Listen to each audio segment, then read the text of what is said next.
So as KastKing continues to grow and really made this launch into these high-end products, we wanted to show the industry exactly what we're capable of.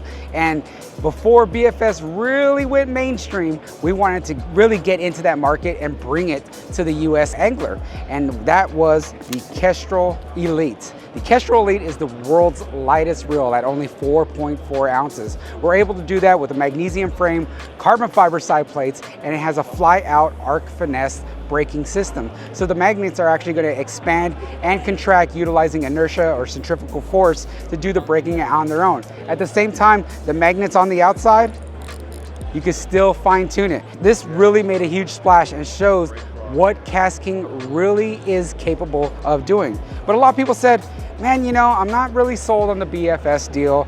Maybe if it had a larger spool, maybe if it was more of a conventional reel, then I'd give it a shot. One thing that I love about KastKing is that we listen to the fans, we listen to our audience, we listen to our consumer base. And that's when we released the Mg12. Now the Mg12 is the same magnesium frame, carbon fiber side plates, still only 4.8 ounces. So really not that much heavier than its little brother, but we had to change the braking system. Instead of the fly-out arc finesse system, it's the AMB brakes. These AMB brakes are, like I said before, your magnets are going to expand and contract on their own using centrifugal force.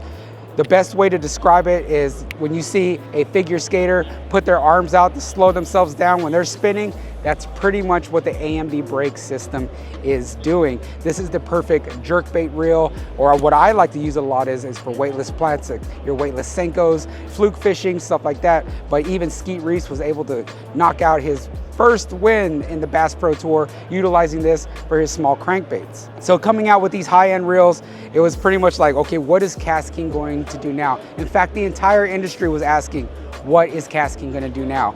And that's when we took it to the world's first smart reel. The world's first smart reel was the iReel 1 that was released last year.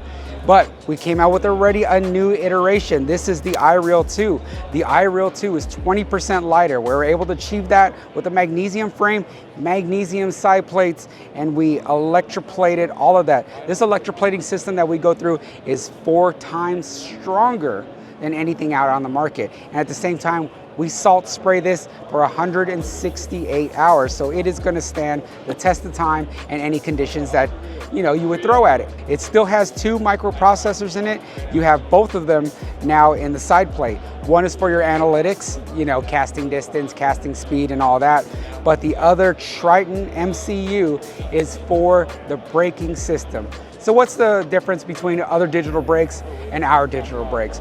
Ours is non-linear. A linear braking system is going to measure the spool one time and give you the same amount of braking pressure throughout the entire cast.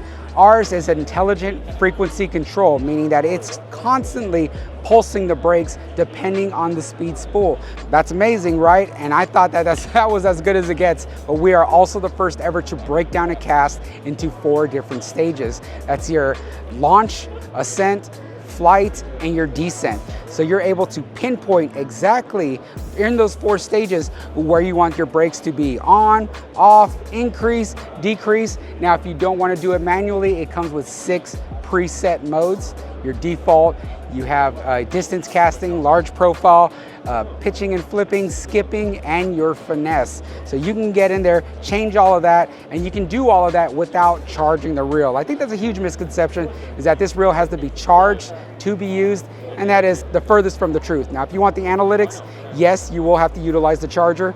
It's a magnetic charger that goes on right there. That is for the smaller microprocessor. That's gonna get all your analytics. That charge is gonna last you 4 hours of fishing 30 days straight, or 120 hours of continuous fishing. And if it's on standby, it'll last 60, 90, 120 days. This will keep that charge.